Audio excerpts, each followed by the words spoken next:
There we go. Yeah, Brennan Moriarty here. Okay, so I'm basically just going to do this off the top of my head. I want to talk about transportation revolution. So, you look at a train and you realize, yeah, vehicles can connect and arrive safely.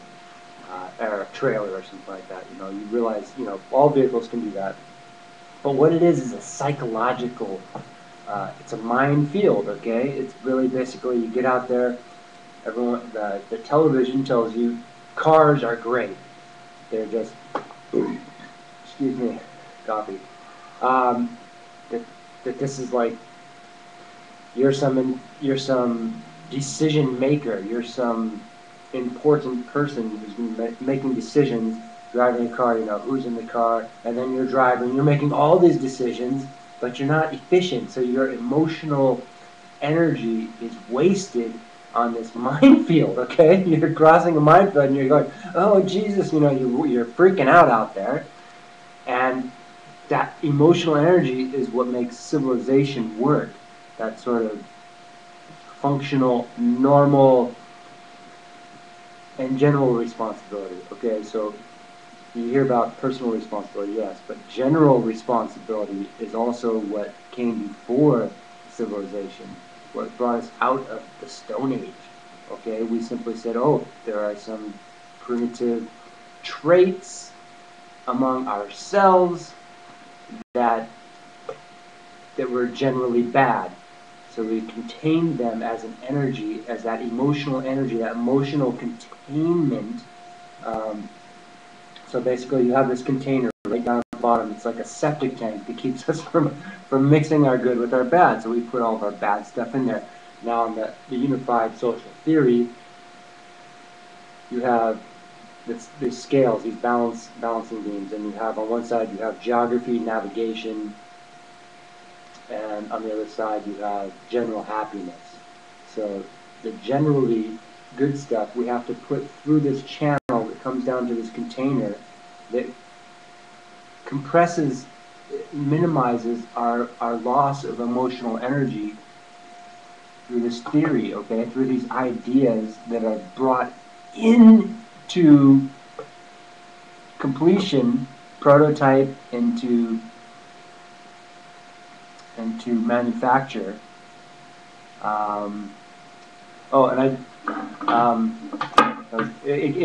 Difficult. Here's something that I wanted to show you. This is what my computer is being powered by, or not.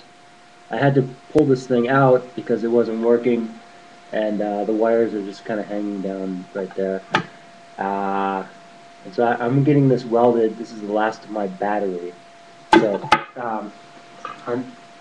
similar thing with media and privacy. I don't have any privacy. I have ideas, but people want poverty. They don't want ideas. They want poverty. Okay, they want to feel good about helping cavemen come out of this container like a toilet overflowing. Okay, they want to liberate the insane. They want to say, oh, you keep going in the toilet, and so suddenly becomes this dissonant psychological decay where you say, oh, let's liberate the loonies or something like that. Let's all do drugs or something like that. Let's legalize marriage between a man and a monkey or something like that. So I got a little song here. This guitar was $5. I don't like painting. This one doesn't smell like paint, but that high gloss paint you see in windows, on the inside of windows, that's just wonderful when the sun hits it. That one part paint. But let's I digress. So things like these.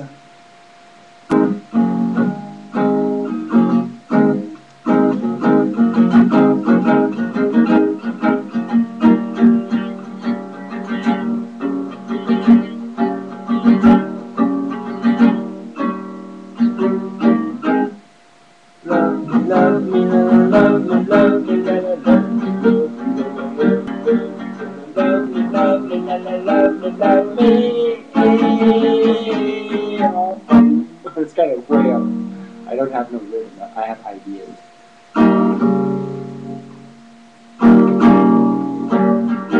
Love you, love you, love you, love you, love you.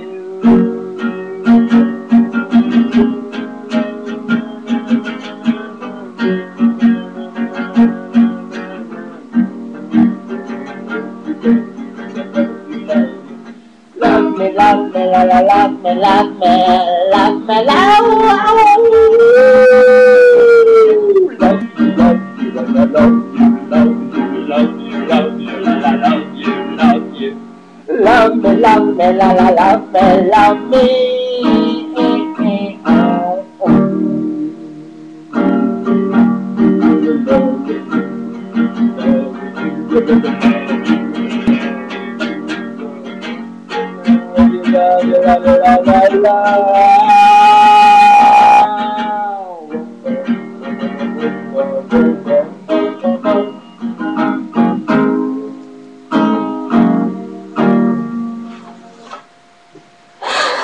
Oh, well, it's kind of like haywire.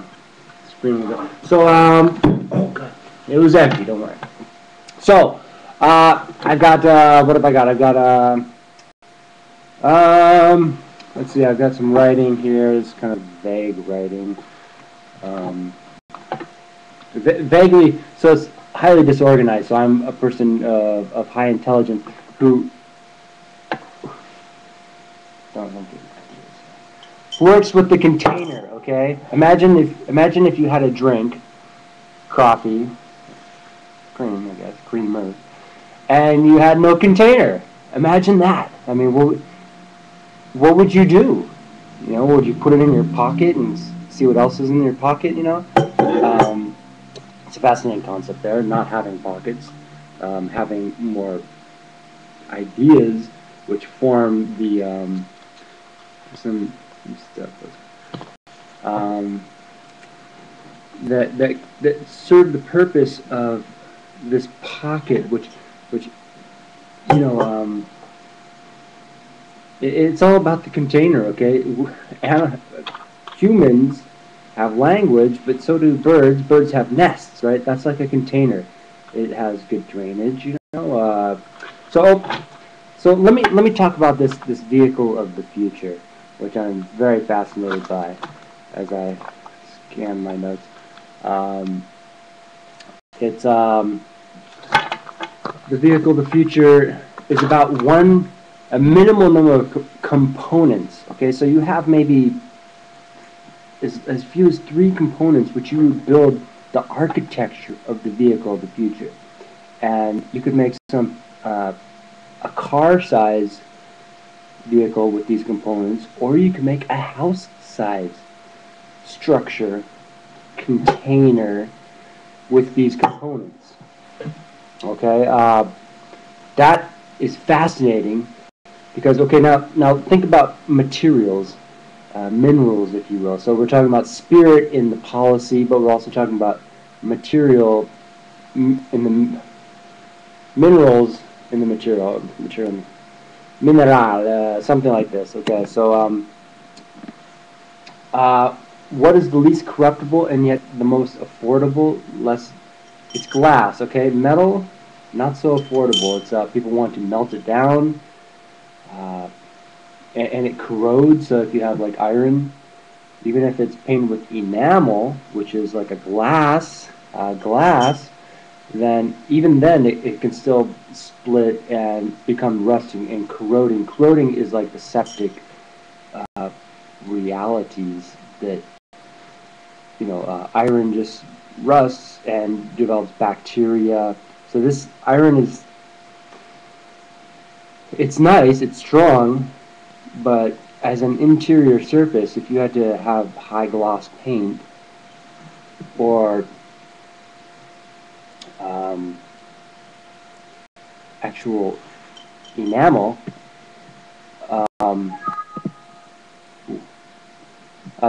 computer's freaking on me. I have no idea if this will work. So if you had to have, see, glass, so basically if you had a small window that you used repetitively everywhere, the glass would be high quality, very inexpensive, highly recyclable. That's, you know, you can hardly say that with very many things, and yet not so valuable that people want to scrounge for it. I mean, the weight of glass makes it highly unlike gold, which people would melt down in a heartbeat. Okay. So yeah, so you're talking about the structure that it does all this containing in the most desirable, civilized way. Glass is highly dynamic function. So this is how we balance out those beams, and basically the three-dimensional beams. And so the general happiness one in geography, there's actually general happiness has two meanings, but we balance it out with this single one of policy so that we don't think we're getting away easy. Rather, we are getting away. We don't think about it. Our general thoughts are preserved from our normal feelings. Okay, so this is utterly important as containing that energy. So you're taking general happiness and you're saying, it is a good drink. You know, it is. We can see the chemistry there. We can see it. We can actually clean it. And basically, I just need a place to work. So, hello. Good morning. You're spread all over this place. Huh? I can't get through. Oh. Yeah. Yeah, I know. Oh, in a place. The idea is to save the world. And I need more notes. Let's see here. I was writing yesterday. Did I show you this one? Exodus, ex normalis. So I got some new ones out there, but I just can't find them. Oh, this is funny. It's a bit of a tricky story. True brains, right? Yeah. And let's see. This one's horrible.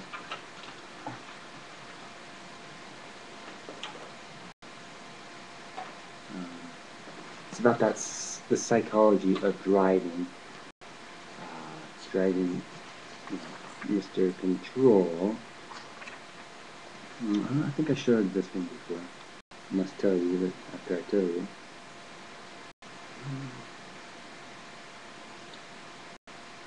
This doesn't want to show.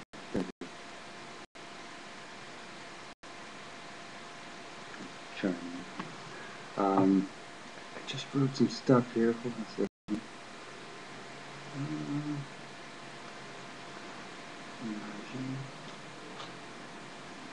I'm sure this came out from my notes. I think it's right here. But oh, this one's good.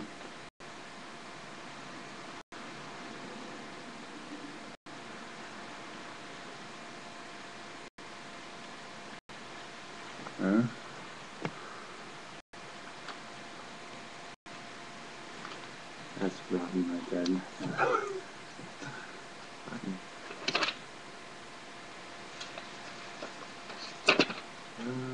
Oh, this one is something that I'm working on now. It's this is a good one right here. I'm supposed to.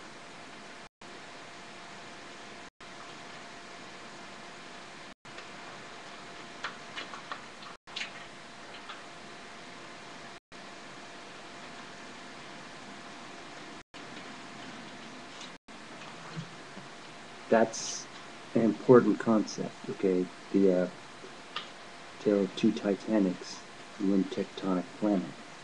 That's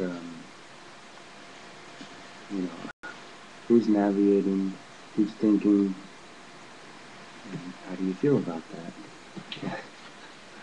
Okay, goodbye.